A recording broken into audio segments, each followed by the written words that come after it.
बिस्मिल्लाहिर्रहमानिर्रहीम। अस्सलाम वालेकुम नाज़रीन, आप देख रहे हैं प्रोग्राम कड़वी बात और मैं हूं जुल्फ़कार मीर। नाज़रीन, चीनी के मामलात पाकिस्तान में हमेशा बिगड़े ही रहते हैं। एक तरफ ये खबर आती है कि चीनी वाफर मिकदार में मौजूद है, हमारी ज़रूरत से बहुत ज़्यादा है, इसलिए इसको एक्सपोर्ट कर दिया जाए। उस वक्त यही फैसला होता है कि चलें अच्छी बात है, ज़र मुबादला आएगा, चीनी हमारे पास फालतू है, बाहर भेज दी जाए, और बाहर भिजवाने वाले उसको भिजवा भी देते हैं। लेकिन चंद माह गुजरते हैं जब फिर खबर आती है कि चीनी की जो कीमतें हैं वो बढ़ना शुरू हो गई हैं, क्योंकि डिमांड और सप्लाई के मामलात चल पड़े हैं, चीनी कम हो गई है, इसलिए अब ये रेट बढ़ना शुरू हो जाएंगे। तो फिर चीनी को दरामद करना पड़ता है, यानी पहले आपने जो चीनी बाहर भेजी है सस्ते दामों, फिर महंगे दामों उसको खरीद कर फिर वापस मुल्क में लाया जाता है। ये जो एक खेल है ये काफ़ी अरसे से जारी है और अब भी ये सिलसिला रुका नहीं है। अब जो अदाद शुमार सामने आए हैं उसमें बताया गया है कि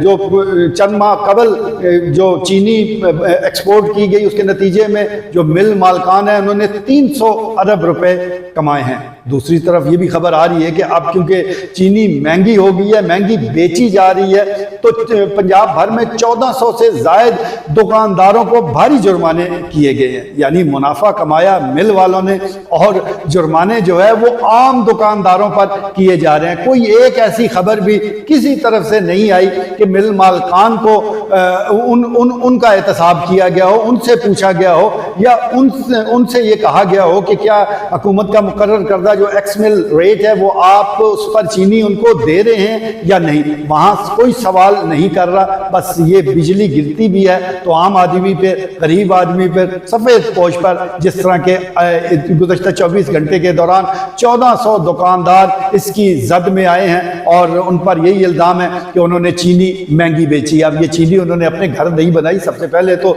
जो मिल मालकान है उनका एहतसाब करें, 300 अरब रुपए वो कमा कर बैठे हुए हैं और आराम में है, उनको कोई पूछने वाला नहीं है। लेकिन आम जो दुकानदार है, गली मोहल्ले का दुकानदार है, या आप चलें जिले लेवल पर जो जिनके पास बड़ा स्टॉक है उन्हीं की हम बात कर लेते हैं, वो कितना मुनाफा कमा लेंगे, एक सीजन लगाएंगे चंद लाख रुपए कमा सकते हैं। लेकिन जिन्होंने अरबों कमाए, क्या उनका एहतसाब होना जरूरी है या इन लोगों का एहतसाब होगा कि जो चंद लाख रुपए वो कमा रहे हैं? तो बात फिर वही है कि जब आप एहतसाब करेंगे बढ़ेगा तो छोटे तो खुद ब खुद ही सहम जाते हैं, वो तो खुद ब खुद डर के कानून पर अमल दरामद शुरू कर देते हैं। तो इस सिलसिले में चीनी जो है ये हमेशा का एक मामला है, जिससे मैं गुजारिश कर रहा हूँ हर बार क्रशिंग सीजन से पहले इसके रेट बुलंद होते हैं, इसके रेट बढ़ते हैं और बदकिस्मती के साथ जब क्रशिंग सीजन जो है वो सर पर आन पड़ता है, जब उसकी क्रशिंग शुरू होने वाली होती है तो बाहर से चीनी आ जाती है। फिर हमारा जो काश्तकार है,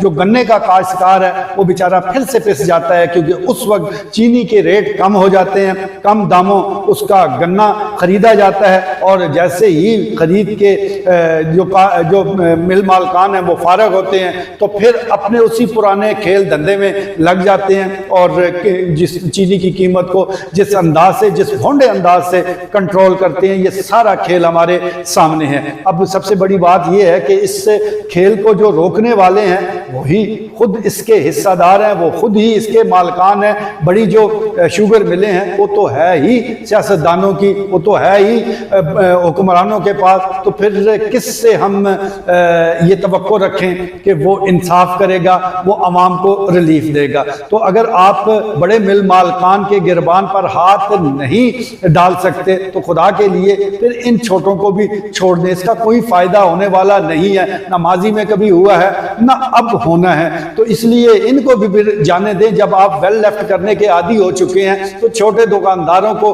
क्यों निशाने इबरत बना रहे हैं? इसका फायदा, जिससे मैं गुजारिश कर रहा हूं कि कोई नहीं होने वाला। अगर कोई दर्द दिल रखने वाला शख्स मौजूद है तो ऊपर से एहतसाब का अमल शुरू करे, नीचे मामलात खुद ब खुद ठीक हो जाएंगे। आज के लिए इतना ही, इजाजत दीजिए, अल्लाह ने के बाद।